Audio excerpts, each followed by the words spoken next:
Lung transplant क्या होता है? लंग ट्रांसप्लांट एक प्रोसेस है जिसमें किसी मरीज़ के फेफड़े जो कि बहुत ज़्यादा गंभीर रूप से ख़राब हो चुके हैं, डैमेज हो चुके हैं या डिस्ट्रॉय हो चुके हैं, उनको बदल कर उनकी जगह पर अगर नए या हेल्दी फेफड़े लगाए जाए, उसको लंग ट्रांसप्लांट बोलते हैं। लंग ट्रांसप्लांट किन लोगों को ज़रूरत पड़ती है? ये वो मरीज़ होते हैं जो एक बीमारी से ग्रसित होते हैं जिसको हम एक कॉमन भाषा में एंड स्टेज लंग डिजीज़ या टर्मिनल लंग फेलियर बोलते हैं। टर्मिनल लंग फेलियर या एंड स्टेज लंग डिजीज़ कई सारी बीमारियों की वजह से हो सकता है, जिसमें सबसे कॉमन होता है इंटरस्टिशियल लंग डिजीज़ या ILD, जिसको हम पल्मोनरी फाइब्रोसिस या लंग फाइब्रोसिस के नाम से भी जानते हैं। दूसरा होता है COPD या क्रॉनिक ऑब्स्ट्रक्टिव पल्मोनरी डिजीज़ या एम्फाइसीमा। ये लंबे समय तक स्मोकिंग करने की वजह से काफ़ी लोगों को हो जाता है। तीसरा जो कॉमन इंडिकेशन है लंग ट्रांसप्लांट के लिए वो है ब्रोंकिक्टिसिस। उसके अलावा cystic fibrosis, pulmonary arterial hypertension, occupational lung diseases जैसे कि न्यूमोकोनियोसिस या सिलिकोसिस। कोविड की वजह से भी अक्सर लंग ट्रांसप्लांट की नौबत आ सकती है, जैसे कि पोस्ट कोविड फाइब्रोसिस या कोविड एसोसिएटेड ARDS। इसके अलावा बहुत सारे रेयर और मिसलेनियस कॉजेज़ होते हैं, जैसे पल्मोनरी alveolar microlithiasis या वायरल ARDS।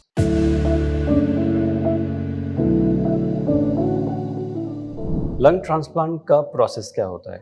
बहुत सारे मरीज़ और उनके परिजन हमसे अक्सर ये पूछते हैं कि लंग ट्रांसप्लांट का प्रोसेस प्लीज़ एक बार एक्सप्लेन करें। तो लंग ट्रांसप्लांट में सबसे पहला जो स्टेप होता है वो ये होता है कि जब हमारे पास एक मरीज़ आता है जिसको लंग ट्रांसप्लांट की ज़रूरत है, तो सबसे पहले हमें इवैल्यूएट करना होता है कि क्या ये लंग ट्रांसप्लांट बर्दाश्त कर पाएंगे, क्या इनकी बॉडी फिट है लंग ट्रांसप्लांट कराने के लिए। तो उस प्रोसेस को हम लंग ट्रांसप्लांट इवैल्यूएशन बोलते हैं।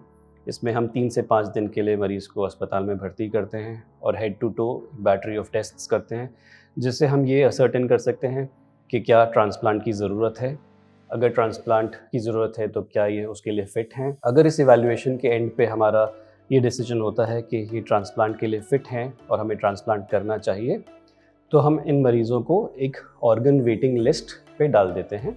ये ऑर्गन वेटिंग लिस्ट जो होती है नोटो ऑर्गेनाइजेशन मेंटेन करती है, जिसमें इंडिया में जितने भी ऑर्गन डोनेशन होते हैं और जिस भी इंसान को लंग्स या कोई और ऑर्गन चाहिए उसकी एक रजिस्ट्री होती है।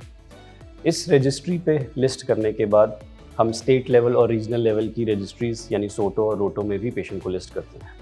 इस टाइम के बाद मरीज़ का वेटिंग पीरियड स्टार्ट होता है, यानी उस दिन से लेके किसी भी दिन मरीज़ को एक मैचिंग ऑर्गन्स या मैचिंग लंग्स मिल सकते हैं। तो जैसे ही किसी दिन अगर किसी हेल्दी इंसान की अनफॉर्चुनेटली डेथ होती है जिसमें वो ब्रेन डेड हो जाते हैं या उनकी ब्रेन को इंजरी होती है, तो वो मरीज़ वो लोग ब्रेन डेड डोनर्स कहलाते हैं और सिर्फ वही लोग अपने लंग्स डोनेट कर पाते हैं। तो जैसे ही एक कोई ऐसा डोनर अवेलेबल होता है तो नोटो सारे हॉस्पिटल्स जिनके पास लंग ट्रांसप्लांट के रिसिपिएंट्स हैं उनको अलर्ट करती है कि एक ऐसा डोनर अवेलेबल है, क्या आपके पास उससे मैचिंग कोई रिसिपिएंट है। फॉर एग्ज़ाम्पल अगर वो कॉल हमारे पेशेंट्स के लिए हमारे पास आती है तो हम उसके ब्लड ग्रुप और उसके साइज़ के हिसाब से उसके लंग्स को मैच करेंगे। इसके अलावा कुछ और क्राइटेरियाज भी होते हैं और अगर हमें लगता है कि वो डोनर हमारे मरीज़ को सूट करेगा तो हमारी एक टीम उस डोनर हॉस्पिटल में जाके उन लंग्स को ऑन टेबल असेस करेगी। वो डोनर आपके शहर में भी हो सकता है, पड़ोस के शहर में भी हो सकता है या पड़ोस के स्टेट में भी हो सकता है। एक बार जब हमारी टीम वहाँ पे जाके उन लंग्स को असेस करती है और वो इस नतीजे पे पहुँचती है कि लंग्स हेल्दी हैं और यूज़ करने लायक हैं, तो वो लंग्स हम वहाँ से रिट्रीव कर लेते हैं, उनको एक प्रिजर्वेटिव सॉल्यूशन में प्रिजर्व करते हैं और वापस अपने हॉस्पिटल लेके आते हैं। इन द मीनवाइल हमारी दूसरी टीम यहाँ पे रिसिपिएंट यानी जिसको ट्रांसप्लांट होना है उसकी सर्जरी की तैयारी करती है। जैसे ही नए लंग्स ऑपरेशन थिएटर में आ जाते हैं तो मरीज़ का एक पुराना लंग निकाल के नया लंग लगा दिया जाता है और उसके बाद दूसरा पुराना लंग लगा के दूसरा नया लंग लगा दिया जाता है। इसी प्रोसेस को सीक्वेंशियल डबल लंग ट्रांसप्लांट बोलते हैं।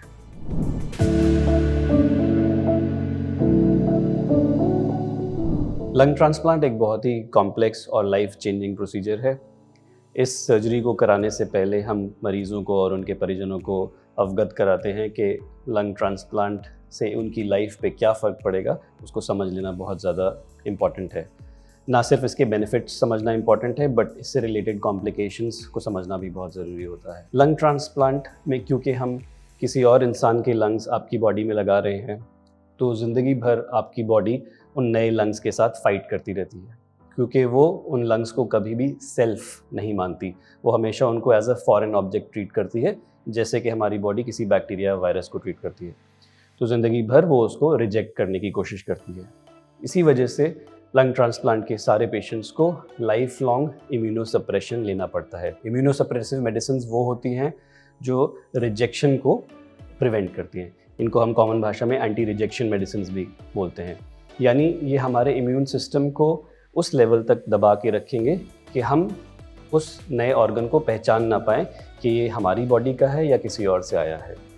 इस वजह से ये लाइफ लॉन्ग इम्यूनोप्रोफाइलैक्सिस चलता है। बट इसका साइड इफ़ेक्ट या इसका फ्लिप साइड ये है कि क्योंकि हम आपकी इम्यूनिटी को कम कर देंगे, तो आप बहुत ज़्यादा प्रोन होंगे डिफरेंट तरीके के इन्फेक्शंस पकड़ने के लिए, बैक्टीरियल, वायरल या फंगल। इसलिए इन मरीज़ों को बहुत लंबे समय तक ट्रांसप्लांट के बाद anti bacterial, anti viral, anti fungal और एंटी इन्फेक्टिव प्रोफाइलैक्सिस पे रहना पड़ता है, ताकि ये कॉमन बीमारियों से बच सके। तो एक ट्रांसप्लांट के मरीज़ की लाइफ जो होती है एक टाइट रोप वॉक होती है between rejection and infection.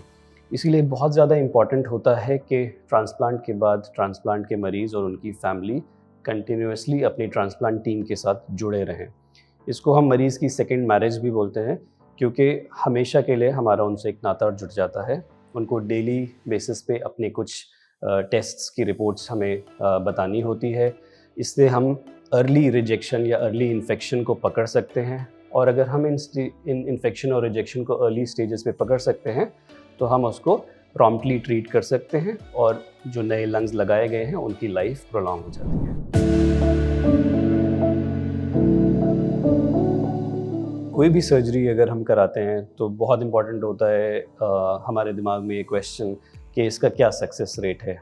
Since lung transplant भी एक बहुत मेजर सर्जरी है, तो ये क्वेश्चन काफ़ी कॉमनली पेशेंट्स हमसे पूछते हैं कि हम किस सक्सेस को देख रहे हैं इस बड़े प्रोसीजर के बाद।